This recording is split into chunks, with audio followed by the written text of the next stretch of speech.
presidential hopeful Senator Robert F.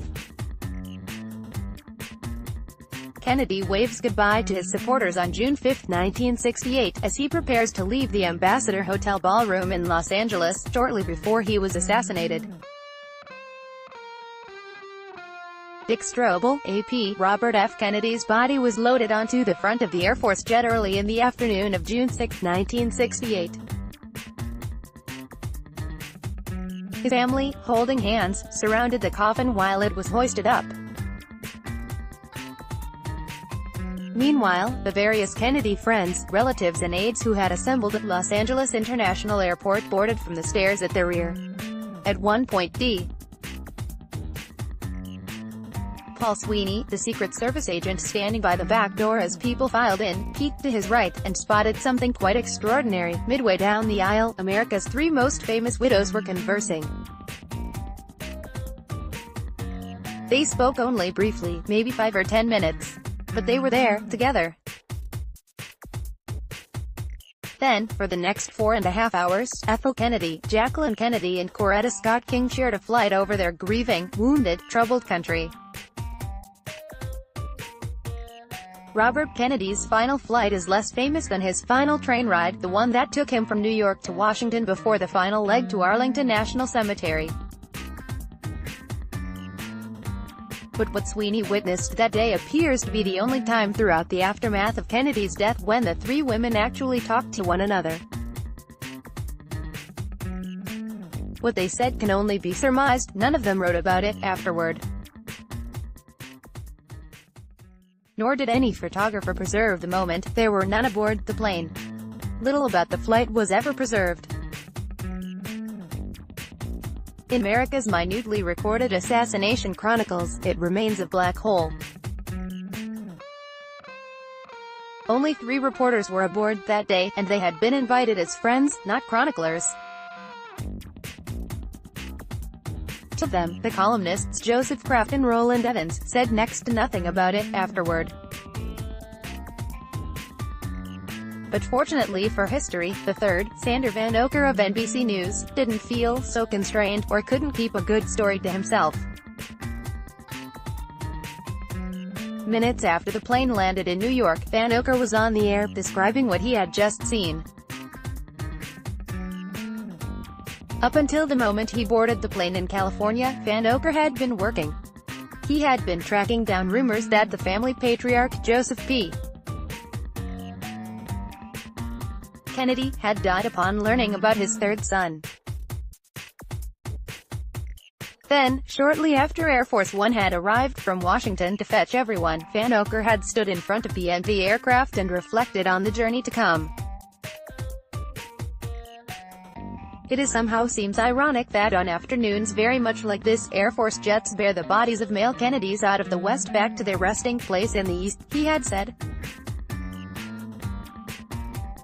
Also on board today will be another widow, Mrs. Martin Luther King Jr., whose husband went to his grave on a mule train. And it really doesn't make any difference, I suppose, by mule train or by jet, the fact that somehow and in some way, we seem to be sending a great many of our young leaders to their early graves. Sen. Robert F. Kennedy speaks with NBC commentator Sander Van Oker 2 hours before Kennedy was shot. Bill Upridge, The Life Picture Collection, Getty Images. Kennedy lies on the floor of the Ambassador Hotel after being shot by Saran. The senator died later the next day. Bill Upridge, The Life Picture Collection, Getty Images. Other factors accounted for the blackout. Many of the 70-odd other passengers, exhausted after consecutive sleepless nights, the night Bobby Kennedy had been shot, followed by the night he died, passed much of the flight sleeping, experiencing little and remembering less. Those managing to stay awake followed an unwritten Kennedy code, disclosing nothing about it either after the plane landed or for the next 50 years. Now, there's nearly no one left to remember it or, in the case of the Kennedys themselves, willing to relive it. Thanks to a Kennedy advance man named Murray Richtel, who picked up a copy of the flight manifest that day at LAX, we know who was aboard. Among the Kennedys were not only Ethel and Ted, but Ethel's three oldest children, Kathleen, then 16, Joe, 15, and Bobby Jr., 14. Two Kennedy sisters, Eunice and Jean, were also on hand, along with their husbands. So were Jacqueline Kennedy's brother-in-law and sister, Prince Stanislaw and Lee Radziwiłł. The official manifest of passengers on the plane that transported Kennedy's body from Los Angeles to New York. Murray Richtel, there were key aides from Kennedy's campaign, his press secretary, Frank Mankiewicz, and the speechwriter Richard N. Goodwin, and from Kennedy's days as Attorney General, Burke Marshall and John Siegenthaler. Joining them were old Kennedy friends such as Andy Williams, Rosie Greer, and Rafer Johnson. Also on hand was yet another person touched by assassination, Charles Evers, whose brother Medgar, an NAACP official in Mississippi, had been gunned down 5 months before John F. Kennedy. Supervised by a veteran agent named Darwin Horn, a 5-man crew from the Secret Service, Paul Sweeney among them, was also present, protecting someone already past protecting. When Robert Kennedy was shot in the pantry of the Ambassador Hotel just after midnight on June 5, 1968, Jacqueline Kennedy was in London and Coretta King was in Washington. But both instantly knew where they wanted, and needed, to be. When I walked in, Mrs. King was sitting before the television set, weeping copiously. Stanley Levison, a key advisor to Martin Luther King who'd seen her a few hours after Bobby Kennedy had been shot, remembered.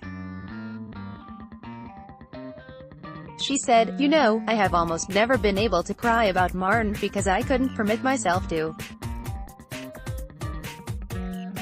But now, I don't have to restrain myself, and I can't control my feelings." Robert Kennedy had played a crucial role following the death of her husband. He had arranged to have Coretta flown from Atlanta to Memphis to retrieve King's body, and then been a conspicuous and comforting presence at his funeral.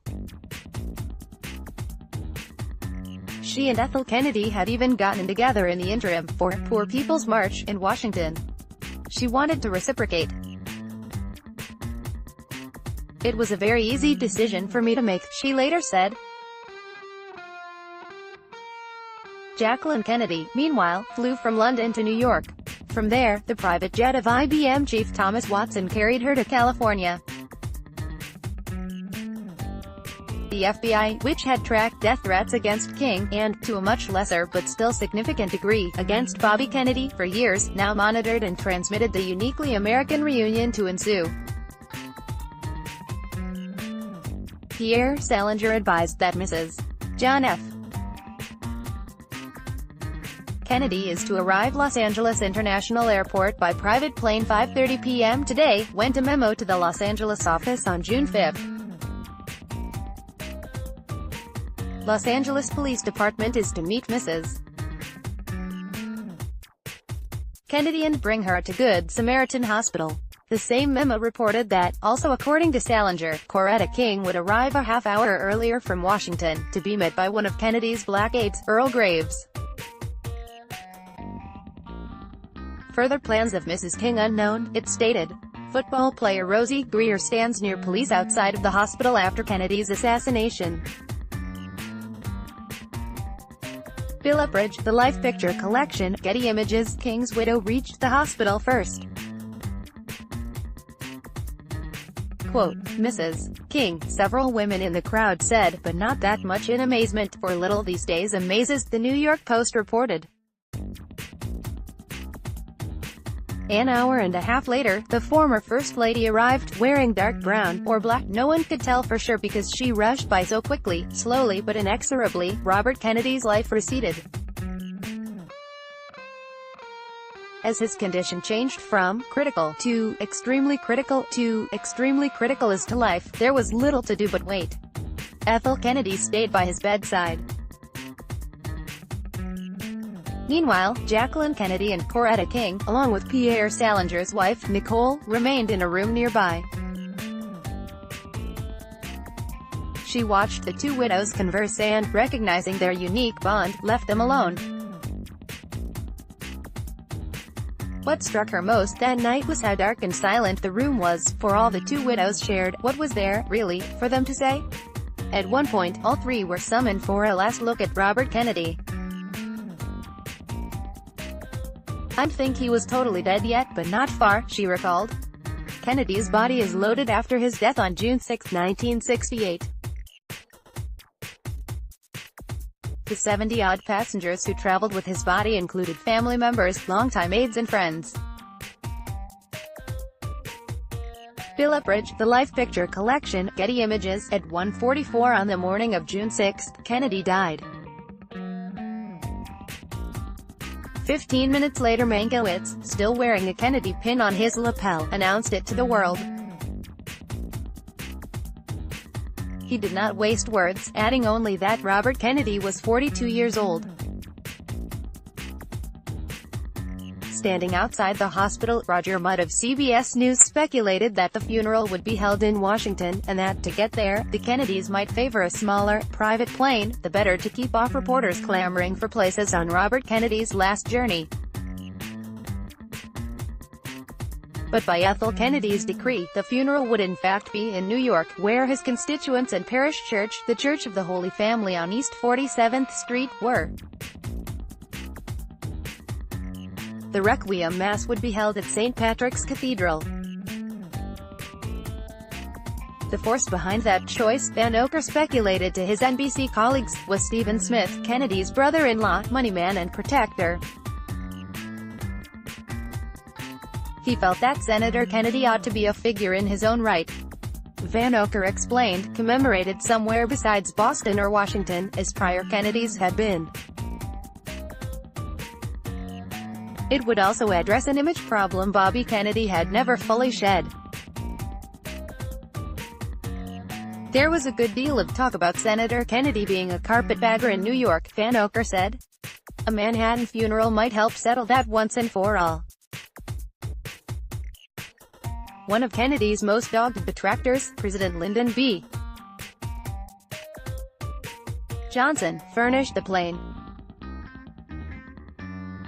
with United States of America emblazoned on it. It was one of 3 jets designated Air Force One. It was the same plane that had been ferrying Dean Rusk, Salinger and others to Japan on November 22, 1963, only to turn back over the Pacific once the news from Dallas of John F. Kennedy's assassination reached it. Will Mrs. Martin Luther King be considered one of the friends who will travel with the family? Salinger was asked at a briefing shortly after Kennedy died. He said she would. Coretta King spent part of that night attempting uplifting thoughts, that the legacies of both Robert Kennedy and her husband would be strengthened by their premature, unnatural deaths. Day broke, she issued a statement. "We must put an end to violence or violence will put an end to us," she said. Surely the tragic and untimely death of this brilliant and dedicated leader must cause each one of us to ponder our sense of responsibility in bringing an end to this kind of insanity. Kennedy's press secretary, Frank Mankiewicz, announced Kennedy's death while still wearing a Kennedy campaign pin on his lapel. Bill Upridge, The Life Picture Collection, Getty Images. Another wait ensued, superfluous as it seemed. The coroner conducted an autopsy. Meanwhile, Jacqueline Kennedy spoke to Mankiewicz. She commiserated with me as to what a tough job I had, which is an odd thing to say. Mankiewicz later recalled. Then she said, "Well, now you know about death," she said. "The church is a marvelous thing at a time like this. It's really at its best only at the time of death. The rest of the time it's often rather silly, little men running around in their black suits. But the Catholic Church understands death. I'll tell you who else understands death are the black churches," she went on, according to Mankiewicz. "I remember at the funeral of Martin Luther King the first was looking at those faces, and I realized that they know death. They see it all the time and they're ready for it. They're prepared for it in the way in which a good Catholic is. And then, Mankiewicz continued, she said a thing which just absolutely chilled me. She said, well, now we know death, don't we, you and I? As a matter of fact, if it weren't for the children, we'd welcome it. On television, Mudd provided a partial list of passengers released by the campaign. The autopsy was completed, and the embalmers went to work. Robert Kennedy would be buried in the dark blue suit and white shirt that John Glenn had retrieved from Kennedy's room at the Ambassador Hotel. But Glenn had not found a necktie, so Andy Williams removed his, the one he had been putting on for the post-election party when Kennedy had been shot. Kennedy was placed in a casket made of African mahogany that Ted Kennedy had selected, which was then covered with a maroon cloth. At 12:37 that afternoon, the blue hearse, with Ethel in the front and Ted behind her, headed down Wilshire Boulevard, accompanied by motorcyclists from a suddenly solicitous Los Angeles Police Department. Motorists on the freeway recognized the procession. No sirens were necessary. Some Kennedy associates, such as speechwriter Milton Gewirtzman and his wife, got to the airport early. As Lisa Gewirtzman stood on the tarmac, another Kennedy aide, K. Don Gifford, handed her a large paper bag to hold until they were airborne. It was filled with cash, walking around money, left over from Election Day. Murray Richtel's fellow advance man, Larry Nagin, arrived with the $50 worth of liquor John Siegenthaler had dispatched him to buy for the flight. Of the close relatives, only Jacqueline Kennedy boarded from the rear, and only once she had been assured that this wasn't the jet that had carried her and the body of her husband back from Dallas. She was first in line, making her way down a red carpet strewn with roses and carnations. Linda Deutsch of the Associated Press never forgot the image. Whether it was a statement about her special position as JFK's widow or whether she was afraid of hydraulic lifts, we will never know, she said. But it was dramatic. The other passengers followed. When Coretta King boarded, CBS reminded its audience how Robert Kennedy had not just attended Martin Luther King's funeral but, nearly 8 years earlier, had helped spring King from a Georgia jail, a move that had electrified black voters and thereby helped send John F. Kennedy to the White House. Two other black passengers, the Olympic athlete Rafer Johnson and Charles Evers, wept as they boarded. You are forced to think.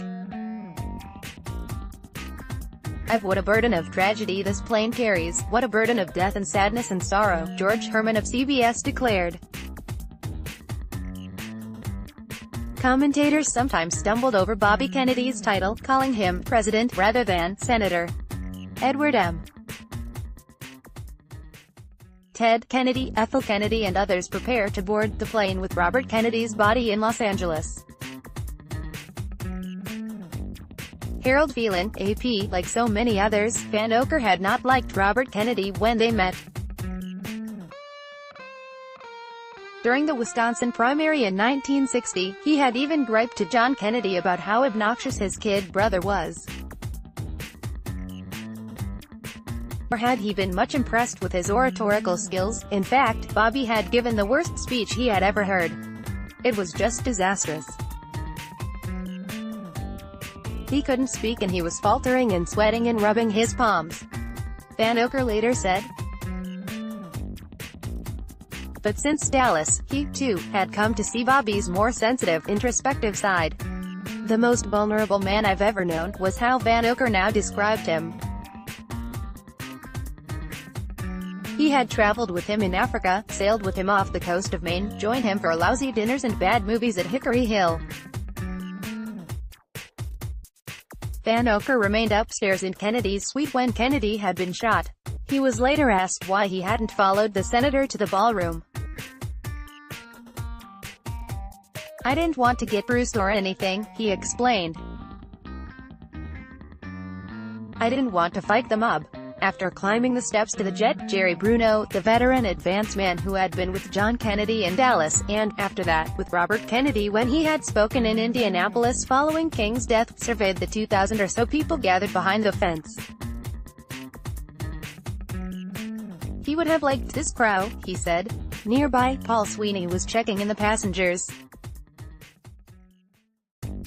He had been a last-minute recruit, pulled off a counterfeiting investigation to cover Robert Kennedy, or what was left of him, at the hospital. At one point Sweeney sneaked a glance to his right, and saw the three widows. Two of them, Ethel and Jackie, he thinks, were seated, and the third standing alongside them. They were consoling one another, I guess, but I don't know that, because it was at the back of the plane, he recalled. I wasn't concentrating on them. The doors closed at 1:20. Edward Kennedy briefly re-emerged at the front to retrieve a wreath, then placed it atop his brother's casket. By 1:38 they were airborne. The body left here today with a plane load of family, friends, staff, including Mrs. John Kennedy and Mrs. Martin Luther King, David Brinkley said on the Huntley-Brinkley Report that night. So, in one airplane, three widows of three American public figures murdered by assassins. From left, Jacqueline Kennedy, Coretta Scott King and Ethel Kennedy attend the funerals of their respective husbands, John F. Kennedy Jr., Martin Luther King Jr. and Robert F. Kennedy in 1963 and 1968. Eddie Adams, AP, Moneta J. Sleet Jr., AP. Oddly enough, the atmosphere aboard the plane wasn't especially funereal. I remember Jack Kennedy telling me once that he never worried about a situation over which he had absolutely no control, Roland Evans later said. This is a philosophy that, really, I think, goes to all of them. Bobby was shot. Bobby was dead. Nothing could possibly change that fact, and it immediately became an accepted fact and they dealt with it. There was grief to begin with, the writer George Plimpton, another passenger on the flight, recalled. I remember looking back down the aisle just after the plane had left the Los Angeles airport. One of the Kennedy aides in back of us was crying. But as the plane banked over the Pacific and rose above the clouds, something else seemed to lift. I think as the earth fell away, so in a sense did that cloaking sense of depression and gloom. Plimpton said. After we got 10 or 15 minutes up in the air, the natural esprit of those people who surround Ethel and the senator began to break out. Jacqueline Kennedy, Van Oker reported, had spent most of the flight talking with Prince Radziwiłł and Burke Marshall. But for a long while, he said, she spoke to Coretta King as well. Jackie and Ethel also talked, for a half hour or so. And then, after that was over, Mrs. Robert F. Kennedy walked down the aisle, stopping with various people along the way. Van Oker said, I used the word joking with them, because that's what she did. She was in remarkably good spirits. I suspect she's been under sedation for the last 24 or 25 hours. I suppose everybody was trying to keep her mind off what had happened. Joan Bennett Kennedy, Jacqueline Kennedy and Sergeant Shriver are shown following the assassination of Robert Kennedy. Bill Upridge, The Life Picture Collection, Getty Images. It wasn't that she was joking, he later elaborated. She was trying to make people feel better. She was the one who was trying to psych people out of their gloom. Plimpton noticed the same thing. Everyone saw that she was trying to put a face on all of this, and it gave them a release, I think, and they were able to start functioning, he said. Cheer, or at least stoicism, was the thing. Listen, a Kennedy friend snapped at someone crying by Kennedy's casket. If family can take it and the kids can take it, then you shape up. Coretta King remembered going up to Ethel Kennedy and then how, after a time, Ethel had come back to visit her. She seemed very strong and really bearing up very well, I thought, she recalled. The two, she said, spoke woman to woman. There are a lot of things you can't put into words, you sort of communicate, she said. I hope that I was able to give, in part, some strength to her because I was far enough removed from my own situation that I felt that I could be, in that situation, stronger. But for her, there was no getting around the all-pervasive gloom. You know, everybody was. Well, depressed, the same kind of feeling that people around my husband had at the time of his death, the kind of feeling of, what do we do now? We've lost our leader, but at no time during the flight, at least from the fragmentary reports available, did the three widows ever regroup. Under such circumstances, something concrete, such as planning Kennedy's funeral, provided a blessed distraction. Ethel wanted to use the phrase from Aeschylus that her husband had quoted in Indianapolis on the mass card, but wasn't sure where it could be found. Jacqueline Kennedy told Mankiewicz she might have it somewhere in her library in New York. Dave Packett walked up and down the aisle with a yellow pad, asking passengers to suggest those people close enough to Kennedy to stand vigil by the casket in the cathedral. On the flight to bring the body of Robert Kennedy, pictured above before his assassination, to New York, his brother Edward Kennedy stayed by his side. Frank Carroll, NBCU Photobank, NBC, Getty Images. Edward Kennedy remained by his brother throughout the flight. Van Ocker watched him oscillate between grief and anger. I might as well say it, he's mad, he said. He's mad at what happens in this country. He does not know whether this is the act of a single person or if this is the act of a conspiracy. ...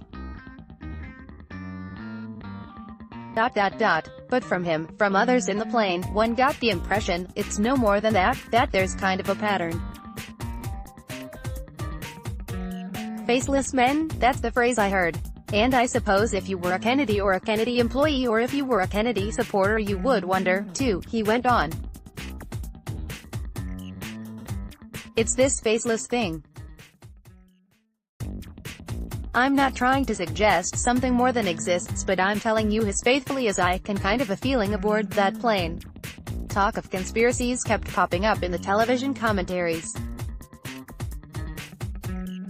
On CBS, Daniel Schorr and Dan Rather discussed how black leaders assumed King had been the victim of one, though nothing supported that claim. For all the grim sameness of the two Kennedy assassinations, there was this distinction. John's was greeted with sadness and shock, Bobby's with sadness, resignation, doubt and fury. To Van Ocker, the scene on the plane had the feeling of an O'Neill tragedy. People aboard suddenly realized, he said, that were Ted Kennedy ever to run for president, he, too, would get killed. The feeling was, enough is enough, we can't go through this more than twice in a lifetime, he added. Nobody was in much of a mood to talk about the future because it didn't seem like there was any future. About an hour out of New York, Edward Kennedy fell asleep beside his brother's coffin. Ethel came in and followed suit. Jim Whittaker, the mountaineer who'd climbed Mount Kennedy with Bobby, put a pillow beneath her, and brought her rosaries. Once the descent began, the protective cloud cover evaporated. We were all insulated. I mean with the sky outside, Plimpton recalled. But then the insulation began to collapse as soon as the plane started down. We went through the clouds and at the first glimpse of the lights of New York.